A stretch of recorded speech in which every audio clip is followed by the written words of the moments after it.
The vote counter on the wall turns red before I even sit down. 41 votes against Earth, 6 in favor. I stop in the doorway of the council chamber with a cup of station coffee still burning my hand, and I watch the number lock in, and I understand that something has ended before I even had the chance to argue for it. My name is Ethan Cole. I am the junior aide to the human ambassador on Council Station Meridian, which is a fancy way of saying I carry files and I remember things nobody else wants to remember. Right now, what I remember is that 3 hours ago, Ambassador Laura Bennett told me this vote was a formality, a rubber stamp, nothing to worry about. She was wrong. The chamber is a ring of light and glass, 47 species arranged by seniority, humanity tucked near the back where the newest members always sit. Speaker Thelvorin, tall and pale and precise in every motion, folds his 6 fingers together and looks down at our small delegation with an expression I have learned to recognize. It is the expression of someone delivering bad news while pretending it is good news for everyone. The colony charter for the world designated Earth Verdance, he says, granted under provisional status 11 years ago, is hereby revoked. The technical violation cited was minor. The vote was not. Laura does not stand. She has been in this chamber longer than I have been alive, and she knows that standing now would look like begging. Instead, she asks one question, flat and quiet. The kind of quiet that used to scare people back on Earth before it ever got the chance to scare anyone up here. On what technical violation? A registration discrepancy in your colonial administrative filings, Thelvorin says. 11 years old, long since corrected, but valid grounds under Council Statute 4-12. I do the math before he finishes the sentence. Statute 4-12 has never once been invoked against a founding species, and it has been invoked against us within a decade of admission. 40,000 human colonists on Verdance just lost the legal right to the world they built with their own hands, over a filing error that every species in this room has committed 100 times worse, and never answered for. Laura reaches over and closes my hand around my coffee cup before I realize I have started to crush it. Careful, she says, so quiet only I can hear it. Not here. We do not shout. We do not walk out. We sit through the rest of the session like the vote did not happen, because that is what dignity looks like when you have no leverage, and when the gavel finally falls and the chamber empties, Laura stands, smooths her jacket, and walks out with her spine so straight it could have been drawn with a ruler. I write down the date before I do anything else. Some habits are older than reason. The walk back to the human delegation offices takes 11 minutes through the station's outer ring, past viewports that show half a dozen alien worlds hanging in the dark like ornaments nobody bothered to take down. Laura does not speak until we are inside, and the door has sealed behind us. Get me a secure line to Earth Defense Command, she says. Priority channel. Not the diplomatic one, the other one. The one we're not supposed to use unless, she agrees. I have worked for Laura Bennett for 3 years. I have seen her lose colonies to bureaucratic technicalities before. Watched her absorb insults dressed up as procedure.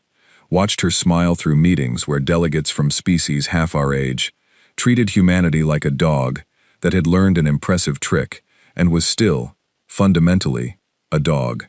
I have never seen her ask for the other channel. The connection takes 4 minutes to establish, bouncing through 3 relay stations before it lands on a secure terminal, somewhere under a mountain in what used to be called Colorado. The face that appears is not a diplomat.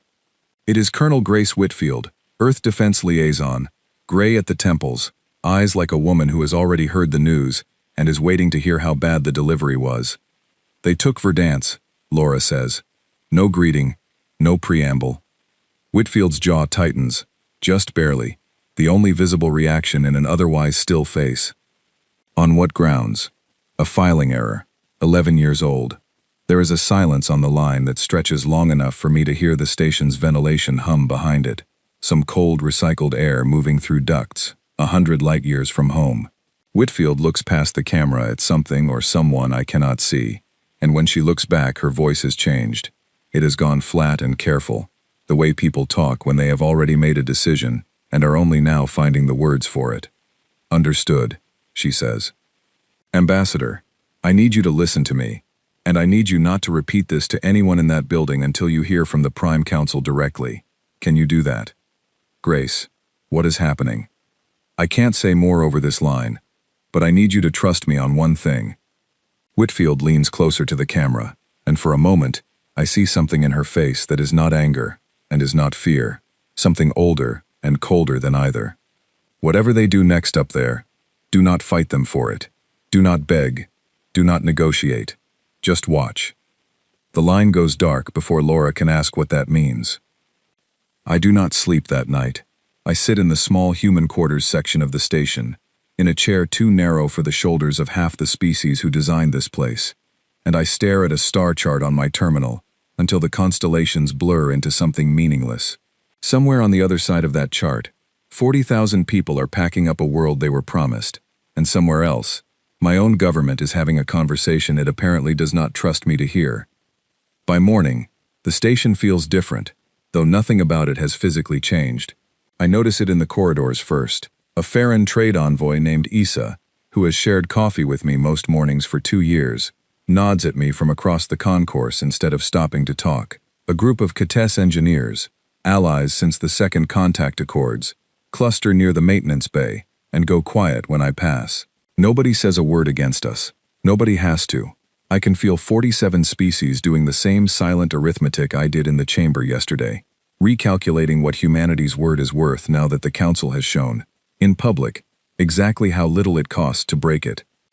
I find the one delegate who still owes us something honest, a Kates war mother named Vresh, broad-shouldered and gray-skinned, a veteran of a border conflict where human Marines held a line that was not theirs to hold, and did it anyway. She meets me in the station's lower gardens, where the plants are all foreign, and the gravity is a fraction lighter than Earth standard, and she does not waste time on comfort. I cannot help you, she says. Not officially. My government voted with the majority. And unofficially? Vresh's 4 eyes narrow, an expression I have learned means something between shame and calculation. Unofficially, I would tell your ambassador to stop asking this council for fairness. It does not have any to give. It has 31 species who are tired of watching a 50-year-old civilization outpace one's 10 times its age, and it found a legal reason to clip your wings before you grew tall enough to matter. We're not trying to outpace anyone. You don't have to try, Vresh says. That is exactly the problem. I walk back to the delegation offices with that sentence sitting in my chest like a stone. When I arrive, Laura is standing at the window with a datapad in her hand, and her face has the particular stillness of someone who has just read something she cannot yet say out loud. Ethan, she says, send a message home, personal channel, not diplomatic, keep it short. What do I say? She looks at me for a long moment, and something in her expression tells me she already knows what is coming, even if she does not know the shape of it yet. Tell them we're still here, she says. 3 words, nothing more. I send it. I do not get a reply with speeches, or promises, or the careful diplomatic language I have spent 3 years learning to write. I get silence. Not the ordinary silence of a slow relay or a busy office. A specific silence, humming and total. The kind that only exists when everyone on the other end has already stopped arguing and started moving. I spend the next day trying to act normal, which is its own kind of exhausting work. I attend a routine trade subcommittee meeting where a Farron delegate spends 40 minutes discussing grain tariffs, as though the previous day's vote never happened, and I nod along and take notes I will never read again, because the alternative is sitting in a room full of people pretending nothing is wrong, while my own mind will not stop replaying the moment the vote counter turned red. I find Laura in the archive room that afternoon, somewhere she almost never goes, pulling old treaty documents onto a display screen, with the careful, methodical patience of someone building a case she has not yet decided whether she will ever need to present. I ask her what she is looking for. Precedent, she says, without looking up. Every time a member species was disciplined under Statute 4-12, going back to when it was written, I want to know how many times it has ever been used against a founding member in its first decade of membership. And? 0, she says. Until yesterday. I sit with her for 2 hours, pulling records, cross-referencing case files translated from 4 different council languages, and by the end of it we have a spreadsheet that says, in numbers no one in that chamber can argue with, that humanity was treated differently from every species that came before it. Laura does not say much when we finish. She simply closes the file, saves it somewhere I suspect only she can access, and tells me to go get some rest. I do not rest. I go back to my quarters and stare at the ceiling, and think about Vresh's warning in the garden, about a council that has no fairness left to give, and I wonder what a species does when the institution meant to protect it has quietly decided it no longer has to bother. 2 days later, I understand what that silence was building toward, and by then, it is already far, far too late for the council to take the vote back. Nobody on the station notices the withdrawal begin. That is the part that stays with me longest, looking back. There is no announcement, no dramatic broadcast, no fleet of human ships lighting up the sensor grid in some grand and furious exit. It starts instead with a maintenance technician named Owen Marsh, who works 2 decks below the human offices, keeping the station's aging life support arrays running, quietly informing his shift supervisor that his contract has been recalled, effective immediately, and that he will be gone within the hour. I only know this because Owen stops by my office on his way to the shuttle bay to return a coffee mug he borrowed 3 weeks ago. He is calm. He is almost cheerful, in the way people get when a long uncertainty has finally resolved into a clear instruction. Recalled how? I ask him. Recalled by who? Earth Defense, he says. Priority order. This morning. Every human technical staff on every Allied station. Effective immediate. I'm not the only one, Ethan. Check the manifest boards. I check the manifest boards. He is not the only one. By midday, 4 of the 6 human engineers maintaining the station's water reclamation system have already departed on the noon transport. By evening, the 2 remaining have handed in resignation notices with a departure date of tomorrow morning.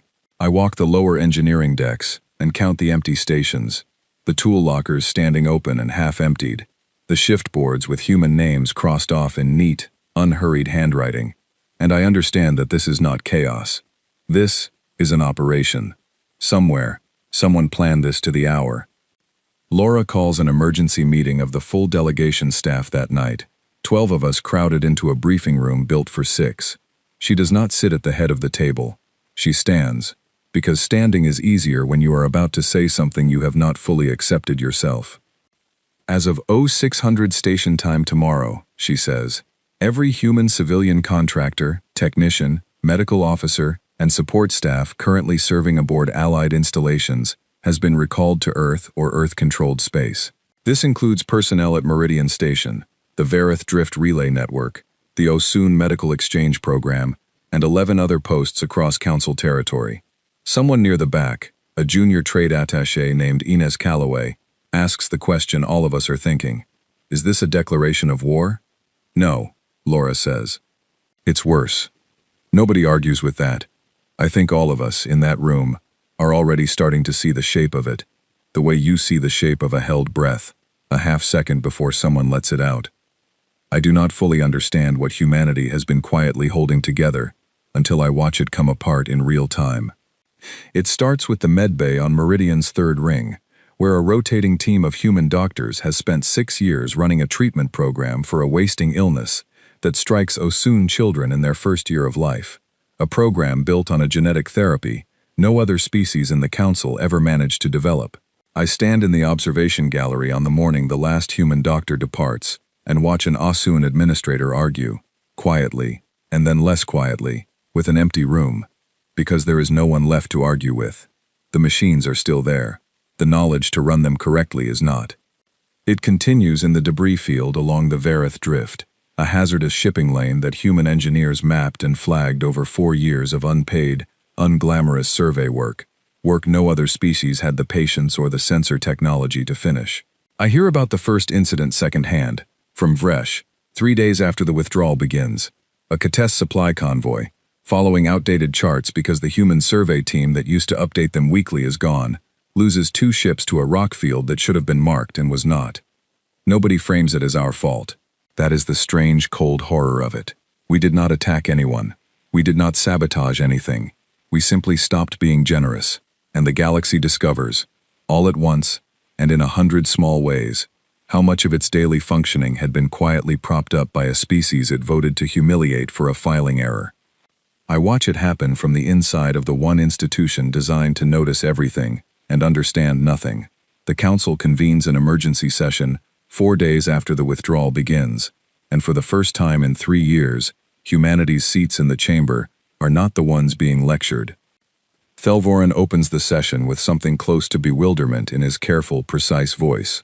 We are receiving reports of coordinated departures by human personnel across 17 separate installations. Ambassador Bennett, can you clarify the nature of this action? Laura stands. She has had 4 days to decide exactly how to answer this question, and I can tell from the set of her shoulders that she has landed on something simple. There is no action to clarify, she says. Individual contracts have concluded. Individual personnel have returned home. That is all. All at once? Across every Allied post? Coincidence of timing, Laura says, and does not blink. A murmur runs through the chamber. 46 species trying to decide whether they are being lied to or told the truth, and failing to find a difference that matters. Thelvorin's gray eyes settle on Laura for a long moment, and something in his expression tells me he understands exactly what is happening and cannot find a statute to charge it under, because there is no law against a people simply going home. The Council notes, he says finally, with some concern, the sudden absence of human technical and medical contributions across several critical programs. The Council, Laura says, voted 4 days ago that a filing error from 11 years past was sufficient grounds to strip 40,000 human colonists of their home.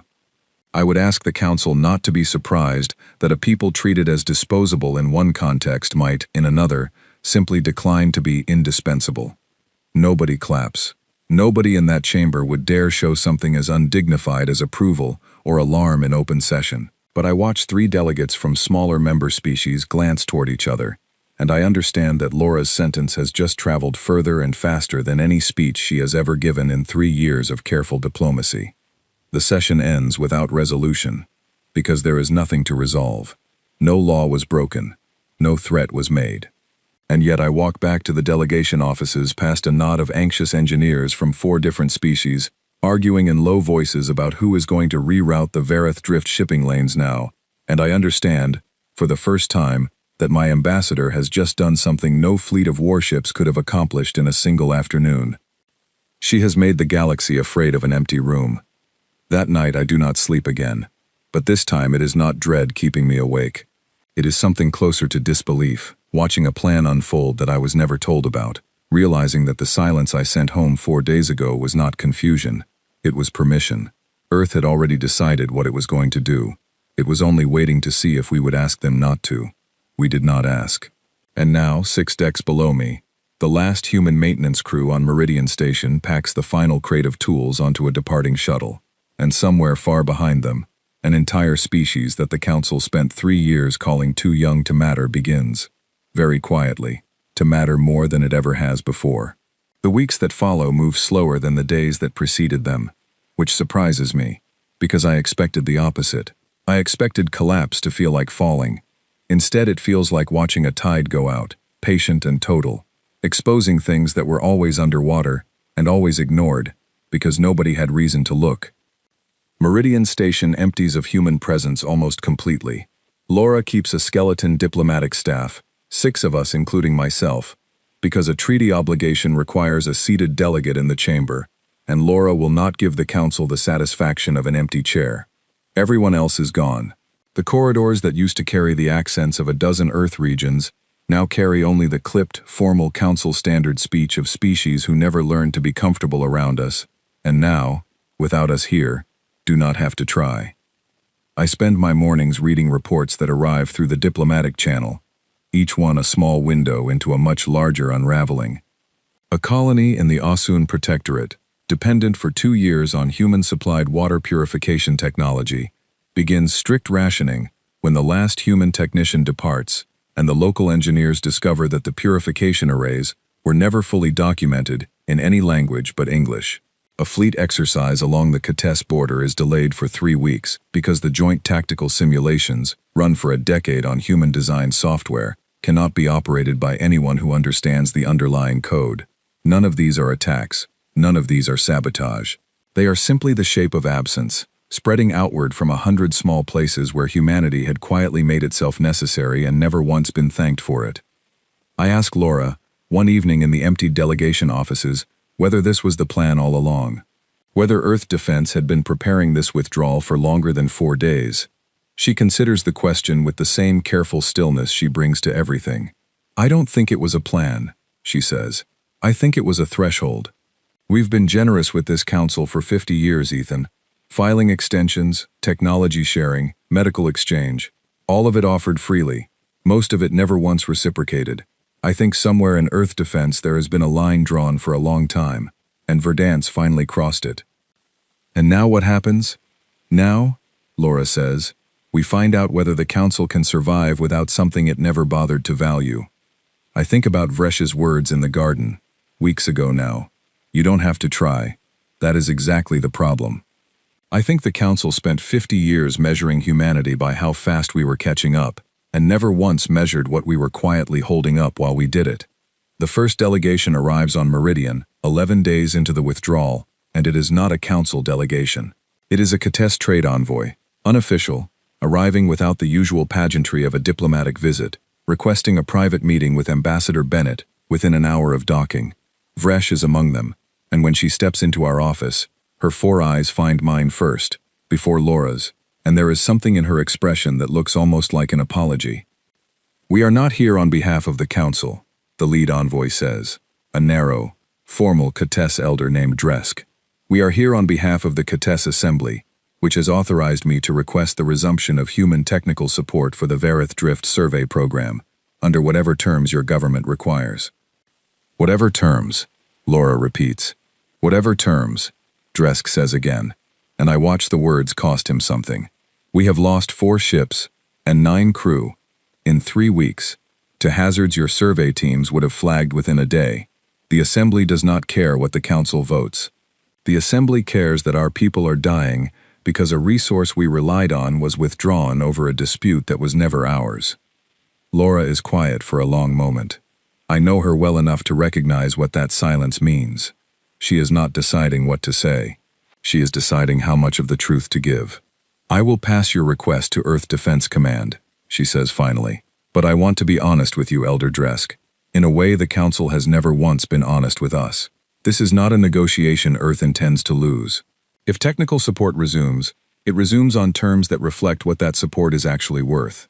Not what a council statute decided it should be worth 11 years ago. Dresk's throat pouch flexes. A Kates gesture I have learned means something between resignation and respect. The Assembly understands, he says. The Assembly should have understood it sooner. When the envoys leave, Vresh lingers a moment longer than the others, and she says something to me quietly, in the doorway, meant for no one else. You did not do this, she says. Not you personally, but I want you to know, I am glad someone finally did. I do not know what to say to that, so I say nothing, and she leaves, and I sit with the strange weight of being thanked for something I only watched happen. 3 more delegations arrive over the following 2 weeks, each one unofficial, each one carrying some version of the same request, wrapped in whatever pride its species can still afford. A Farron agricultural consortium, whose crop yields on 2 colony worlds have dropped sharply since human-designed soil analysis drones went dark. An Osun Medical Council, quietly desperate, no longer able to pretend the wasting illness treatment program can continue without the doctors who built it. Even a scientific institute from a species I have never once seen at the negotiating table before, distant and reclusive, sending a single representative who says almost nothing and simply hands Laura a data crystal containing what I later learn is a formal offer of trade concessions humanity has been requesting, unsuccessfully, for 6 years. Laura takes each meeting with the same measured patience, and turns each one away with the same answer. Send your request through the council. Let the record show exactly what is being asked, and exactly what it costs to ask it. I ask her, after the 3rd delegation, why she insists on the council record, when the unofficial approach would clearly be faster. Because speed isn't the point, she says. The council voted, in public, on the record, that our word and our contributions were worth nothing more than a filing technicality. I want the correction on the same record. I want every species in that chamber to watch, in writing, exactly how much they were willing to pay in private for something they voted to throw away in public.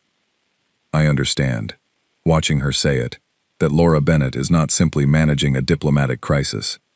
She is building an argument, patiently, one humiliated envoy at a time, and she intends to deliver its conclusion in the one room where it will hurt the most to hear. Not every visitor who comes to our door in those weeks arrives asking for help.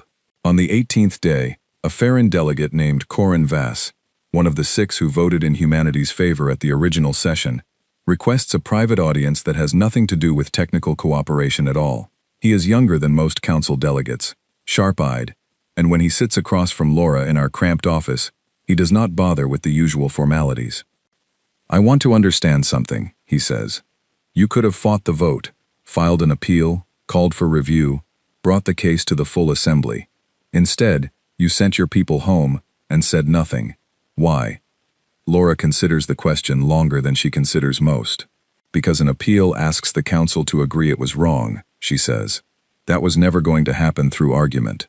Statute 4-12 was legal, technically defensible, and completely unjust, and there is no courtroom in this station built to weigh those 3 things fairly.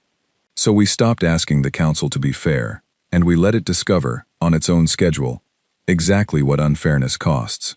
Corin is quiet for a moment. "That is either the wisest thing I have heard in this chamber in a decade," he says, "or the most dangerous. I have not decided which." "It can be both," Laura says. "Most true things are." He leaves without another word, but I notice, in the weeks that follow, that he is the first delegate to publicly call for a full review of Statute 4-12 on the council floor, 3 days before the emergency session is even scheduled. I do not think that visit was an accident. I think Laura has been building this argument in more rooms than I realized, one careful, unhurried conversation at a time, letting each listener believe they arrived at the conclusion on their own. The summons comes on the 23rd day of the withdrawal. An emergency session of the full council, formally requested by no fewer than 9 member species, all of them asking for the same thing on the agenda, a review of Council Statute 4-12, and a formal address from the human delegation regarding the terms under which technical cooperation might resume. Laura reads the summons twice, sets it down, and looks at me with something that is almost, but not quite, a smile. "Get my formal robes," she says, "the dark ones. And Ethan, I want you seated beside me this time, not behind me, beside me." "Why?" "Because you were there for the vote that started this," she says. "You should be there for the one that ends it." I spend that night rereading the transcript of the original vote, the one I watched from the doorway with a burning cup of coffee in my hand. 41 votes against and 6 in favor, and I think about how small that chamber felt that day, how certain every delegate in it seemed that humanity would simply absorb the insult and keep offering its hand. I think about Owen Marsh returning a coffee mug on his way to the shuttle bay, calm and almost cheerful, carrying out an order that would, within 3 weeks, bring 9 species to our door with their pride in their hands. I think about Vresh in the garden, telling me the council had no fairness left to give, and I wonder whether she understood, even then, that fairness was never going to be the thing that changed its mind. Leverage was. I do not sleep well that night, but for the first time since the vote, the thing keeping me awake is not dread. I spend the early hours before the session going over old files instead, the way some people pace and some people pray. I pull up the original human application for council membership, filed 51 years ago by delegates who are all long dead now. Men and women who wrote paragraph after careful paragraph explaining why a young, unglamorous species deserved a seat at a table built by civilizations 10,000 years older. I remember reading it as a student and feeling embarrassed by how hard it tried. Reading it now, I feel something closer to grief for how little that effort was ever repaid. There is a line near the end of the application that I had forgotten until tonight. We do not ask to be trusted immediately. We ask only to be given the chance to earn it. I think about that line for a long time in the dark of the delegation office, and I think about Owen Marsh whistling while he packed his tools, and about Laura closing my hand around a coffee cup so I would not crush it in front of a room that was waiting for exactly that kind of mistake. 51 years of earning trust, 1 filing extension and 1 shared medical breakthrough at a time, and it took the council 11 minutes to decide none of it mattered. I fall asleep an hour before the session is scheduled to begin, and I dream, absurdly, of the coffee cup, still whole in my hand, steam rising off it in a chamber that is otherwise completely silent. The council chamber looks different when you walk into it already knowing you are not the one who has to explain yourself. Laura moves through the entrance with the same measured pace she always uses, but I notice, walking beside her instead of behind her for the first time in 3 years, that the room notices her differently today. Delegates who once glanced past our small human seating cluster now watch her cross the floor, and the watching has a different weight to it than the pity or the polite dismissal I grew used to. It looks, if I am honest, almost like fear, though none of them would ever use that word for it. Speaker Thelvorin opens the session with none of his usual careful ceremony. He looks tired, gray around his pale eyes in a way I have never seen before, and when he speaks, his voice has lost the practiced smoothness that used to make bad news sound almost reasonable. This emergency session was requested by 9 member species, he says, each citing significant operational harm resulting from the withdrawal of human technical and medical support across Council territory. The Council has agreed to hear a formal address from the human delegation on the conditions under which this support might resume. He looks at Laura. Ambassador Bennett, the floor is yours. Laura stands. She does not rush. I have learned, over 3 years at her side, that she treats silence the way a surgeon treats a scalpel, and she lets this one stretch, just long enough for every delegate in the chamber to lean forward without realizing they have done it. 23 days ago, she says, this council voted, 41-6, to strip the human colony of Verdance of its charter over an administrative filing error corrected more than a decade ago. That vote was framed, at the time, as a minor technical matter. I would like the record to reflect what it has actually cost. She gestures, and the chamber's central display fills with a list, longer than I expected even after having helped compile it. Colonies rationing water, fleets delayed by unmapped hazards, a wasting illness returning to children whose treatment program went dark, trade routes closed for lack of a survey no other species had the patience to finish. None of this, Laura says, was an act of aggression. My government did not fire a single weapon, did not break a single law, did not violate a single treaty obligation. We simply exercised our right to allocate our own people and our own resources as we saw fit. And in doing so, this council has learned something it apparently did not know about itself. It has learned exactly how much of its daily functioning was quietly held together by a species it was prepared to discard over a paperwork error. A murmur moves through the chamber, and Thelvorin raises a hand for order, though I notice he does not look angry. He looks like a man watching a bill arrive that he always suspected was coming, and hoped, against reason, never would. Ambassador, he says, the Council is prepared to discuss reinstatement of the Verdance Charter and terms for resumption of technical cooperation. What does Earth require? Laura's answer is not long. I expected, given everything that led to this room, a list of demands, concessions extracted with the same patience she applied to every envoy who came to our office over the past 3 weeks. Instead, she says something simpler, and it lands harder for its simplicity. We require the Council to understand what it almost lost, she says, and to stop assuming it can never lose it again. Verdance's charter will be reinstated, fully, without further review, or human technical cooperation will not resume under any terms this Council can offer. That is not a negotiation. That is a condition. The silence that follows is different from every other silence I have sat through in this chamber. It is not the polite, procedural pause before a vote. It is the specific quiet of 46 species, doing the same arithmetic at once, weighing pride against necessity, and finding necessity heavier than it has ever felt before. Thelvorin does not call for a vote immediately. He looks at Laura for a long moment, and something passes between them that I do not fully understand until later. Some old and weary recognition between two people who have spent their careers managing the same impossible room from opposite sides. The chair recognizes, he says finally, that the Council's judgment on Statute 4-12, as applied in this instance, may have been in error. It is the closest thing to an apology I will ever hear cross that floor, and Laura accepts it with a small, precise nod, the kind that costs nothing and concedes nothing, and yet somehow closes the matter completely. The vote to reinstate Verdance's charter passes 44-3, 23 days after the vote that took it away passed 41-6. I do not think the difference is really about the charter at all. I think it is about the empty maintenance decks, the darkened med bays, the unmapped debris fields, and every quiet, unglamorous contribution humanity made for 50 years that nobody thought to value until it was gone.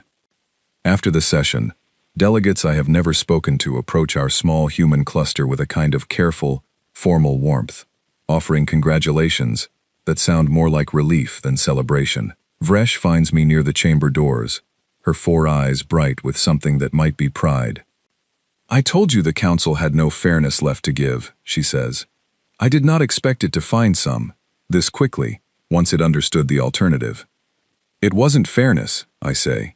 "It was arithmetic." Vresh's throat pouch flexes in something like a laugh. "With this council," she says, "it is usually one or the other."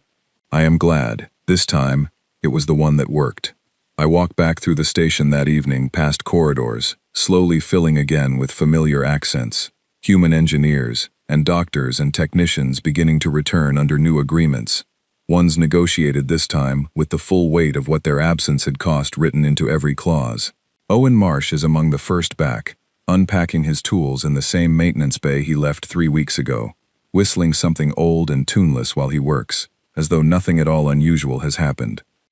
I find Laura in our office late that night, reviewing the terms of the new technical cooperation agreements, and I ask her the question that has been sitting in my chest since the vote that started all of this, weeks ago now. "Did you know," I ask, "when you sent that 3-word message home, that this is where it would end?" She looks up from the datapad, and for a moment, her careful diplomatic composure slips into something more tired, more human, more honest than I have seen from her in 3 years. "No," she says, "I knew we were done asking to be treated fairly." I did not know what would happen once we stopped asking. I don't think anyone did. Not even Earth Defense, not fully. I think we all just decided, at the same time, in different rooms, that the answer to being told we didn't matter was to prove, quietly and without a single shot fired, exactly how much we did. I think about the vote counter turning red before I even sat down, 23 days and a lifetime ago. I think about Vresh in the garden telling me the council had no fairness to give, and about 9 species standing outside our door weeks later, with their pride in their hands, asking for the very thing they had voted to throw away. I think about a filing error, 11 years old, and how something so small became the thread that unraveled a 50-year assumption the whole galaxy had made, about who needed whom. The galaxy never feared a human fleet. It never needed to. What it feared, in the end, and what it is only now beginning to understand, is what happens when a quiet, generous, endlessly underestimated people finally stop bothering to be needed and simply go home instead. We did not walk away from peace that day in the chamber. We walked away from being taken for granted, and in doing so, we taught an entire council what peace had actually been costing us all along.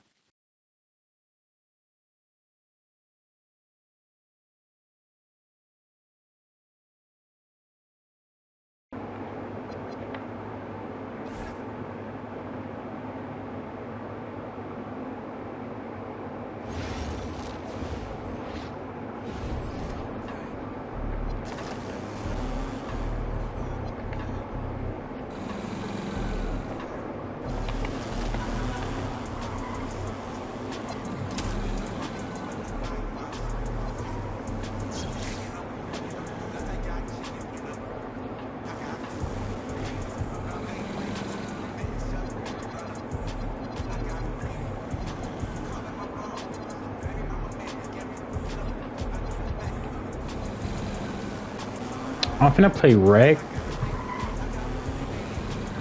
to get my rep up, and then once I get my rep,